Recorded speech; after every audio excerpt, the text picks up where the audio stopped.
নমস্কার বন্ধুরা, তোমরা সবাই কেমন আছো? আশা করছি তোমরা সবাই ভালো আছো।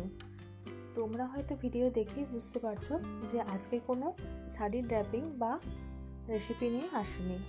আজকে একদম নিয়ে চলে এসেছে একটা অন্যরকম ভিডিও।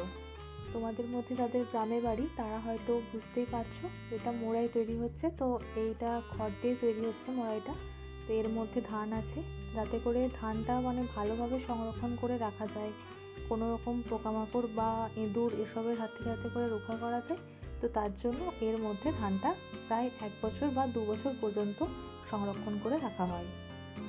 ভিডিওটি তোমাদের ভালো লাগলে লাইক করো, শেয়ার করো, আর চ্যানেলটিকে সাবস্ক্রাইব করে দাও আরও নতুন নতুন ভিডিও পাওয়ার জন্য। তোমাদের গ্রামে এই মোড়াইকে কি বলে বা তোমরা মোড়াইকে কী নামে চেনো অবশ্যই কমেন্ট করে জানিও। ভিডিওটি শেষ পর্যন্ত দেখার জন্য ধন্যবাদ।